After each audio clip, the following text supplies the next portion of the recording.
It's currently 7:30 p.m. I walked in the door from work and I ended up on this couch. And I can't even tell you how. I never made the choice to be like, yes, I want to watch Modern Family right now. It just kind of happened. Got the remote in hand, TV's on, wife's next to me. It just happened.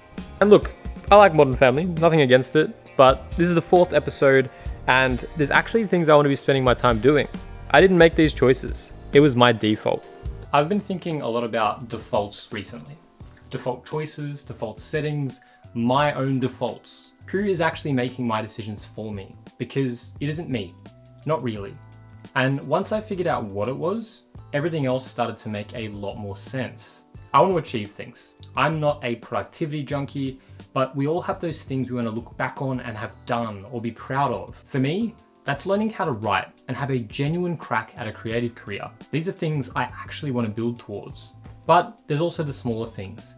Being healthy, living life to its fullest, and yes, finally finishing Final Fantasy VII Remake. Okay, now one of those is probably not in the same league as the others, but you get the point. At some point, I had to be honest with myself. My environment was making my decisions for me, and that isn't what I wanted. So what is a default? To put it simply, a default is the option chosen when you don't choose. Take, for example, my Google TV. The remote sits on the arm of the couch, and the first 2 buttons there are Netflix and YouTube. And the home screen opens to the same 2 apps. It means I never even think about playing Final Fantasy VII when I sit down because it's buried in a drawer. But Netflix is 1 button away. You can change it if you want, but most people don't. If you wanted to listen to music, you could have switched to Spotify. If you wanted to consume less, you could have moved all those streaming apps off the homepage entirely. It's not just about TV remotes though. It's everything. From the food you eat every day, to the people you hang out with, or even the route you take to work. Whatever requires the least effort ends up becoming your default. And your environment shapes it way more than you'd ever think. But I found out that there's actually something more important than the environment itself. And I didn't figure it out until I'd already changed everything. I'll get to it at the end. So just keep that in mind as we go through the video and see if you can work it out prior. Here's the thing though. Knowing you have a default doesn't make it easy to change. That night on the couch, or all the time I spend on the couch, it's not bad luck, it's by design. I know everyone has faced this same situation. You've got a bit of spare time before you need to go to sleep, so you decide to put on a great show, like Modern Family.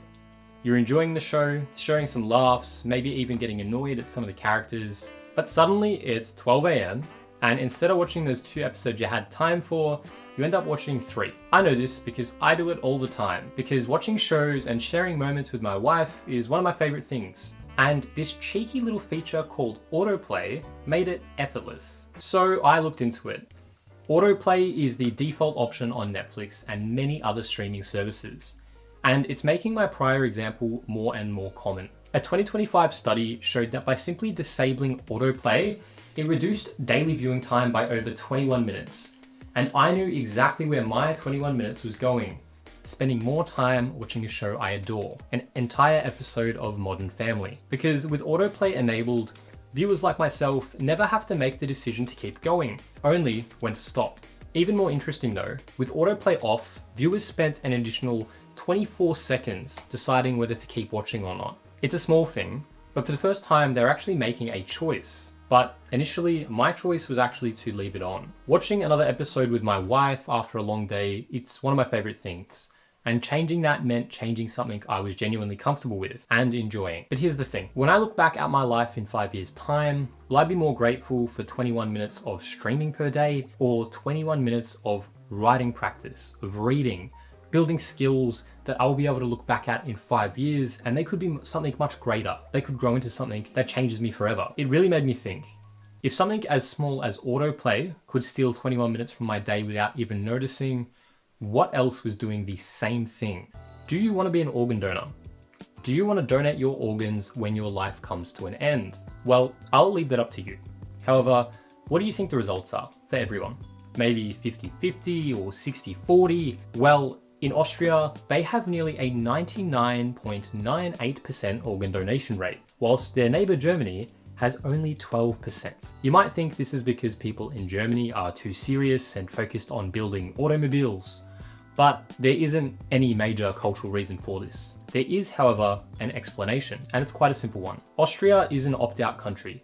The default is to be a donor, whereas in Germany, they're an opt-in country, meaning their default is to not be a donor at all. The same person in Germany versus Austria is likely going to have a very different outcome to this question, solely based on what the default is. A tiny little checkbox on a form. It's solely due to their environment design. Another thought popped into my head though. How would my life be different if that button on my remote launched a game I've been wanting to play? I could have probably already finished Final Fantasy VII by now. If a tiny default on a form can determine something as significant as whether your organs are donated when you die, what are the defaults I encounter every single day going to do to me? So I want you to do a quick activity. Wherever you are right now, look around and think about what led you to this point and this moment. Did you choose to sit where you are, open your phone or your TV and watch this video? Or was it your default?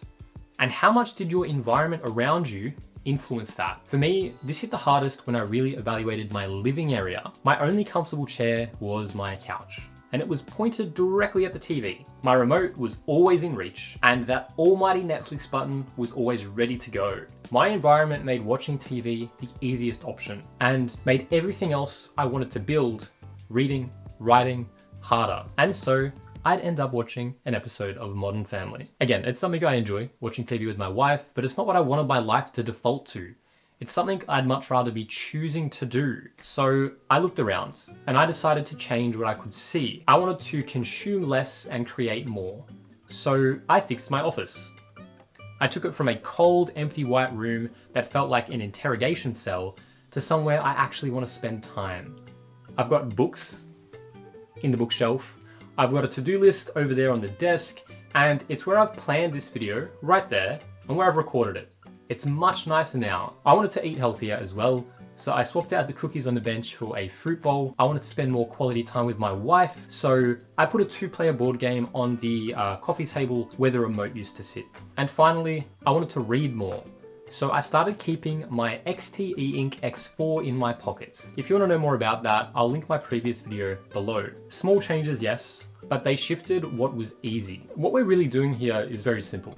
We're just making the actions we want easier and the ones we don't want harder. We got to reorganize our space to reduce the friction for the good stuff and increase it for everything else. Here's what's interesting though. Tech companies are spending millions upon millions of dollars doing this exact same thing, except they're doing it to steal your attention and as much of your time as possible. They make it effortless to watch another episode, scroll another reel, or simply react to another notification. And they make stopping genuinely hard. We want to use that same thinking though, except have it work for us. That is environment design. Take my office. Before, I had one desk, no books, no art. It was constantly messy and disorganized. It wasn't a place I wanted to mentally be in. Physically, it wasn't a place I wanted to work in either. So I changed it. I made it work for me. I made it nicer, more comfortable. It's got organized sections, books within reach, and again, that to-do list on my desk. It was now somewhere I actually wanted to spend my own time, but I also made the alternative harder. I put 15-minute app limits on all social media and things on my phone. I turned off all notifications, and most importantly of all, my office is physically separated from the TV, so it's out of sight and out of mind. Now when I get home, my default isn't the couch, it's this room right here. And when I'm in here, watching TV isn't even all that interesting. And this is the part most people miss. It's not just about making the good things easier and making those bad things harder. It's also about identifying the triggers. Those small things like a remote within reach that nudge you to make one decision or another. In my case, when I have a small moment of weakness, I no longer do things like keep the remote within reach. I actually put it over there near the TV so that I have to think again. I'm already sitting down and I've got to go, do I get up to get the remote? Or do I get up and go back to the office to do something productive? That changes watching TV to opt in rather than opt out of. Something I have to choose to do. It's no longer my default. Similar to that stopping cue that autoplay was designed to remove, I now put that back in. You don't change yourself because that's nigh on impossible. You just change what is easy. Yours is going to look completely different to mine. It might be putting running shoes near the door. It could be leaving fresh fruit out on the table. It could be anything. What matters though is that your environment is working for you and not against you. But here's where it all ties together. Remember that little thing I asked you to keep in mind at the start of the video? Something more important than the environment's design itself? Well, that is being intentional. That's how you actually change your default. Environment design helps, yes, but without knowing what you're designing for or what you're actually trying to achieve, it's going to fall apart pretty quickly. When we want to change a default, we need two things. The first is a solid plan. Make your default easy. Easier than the alternative. Make the alternative harder if you need to. We've already covered that. The second, and this is the most important one though, is to make it easy to maintain. Yes, I could go for a run right now, but going for a run twice a week, every single week for a whole year, that's a completely different challenge. The only thing that bridges that gap is your intention, knowing why you're doing it. Because if it genuinely aligns with what you want your life to look like and what you want to do, maintaining it comes naturally. So don't rely on one big change. This is an ongoing project. Your environment design shouldn't drain your willpower. It should remove the need for it. And if it isn't working, just try something different. Every small step matters. At least it did for me. I still watch Modern Family. I still sit on the couch with my wife, but now I choose to. The choice isn't made for me. You can't redesign every default in your life straight away, but the least you can do is go into your room, look around, how things are set up, and ask yourself, is this working for me or working against me? If you want to follow along on how this is going, I'm going to be posting on Instagram @Temwa and subscribe for a new video every 2 weeks. I'll see you in the next one.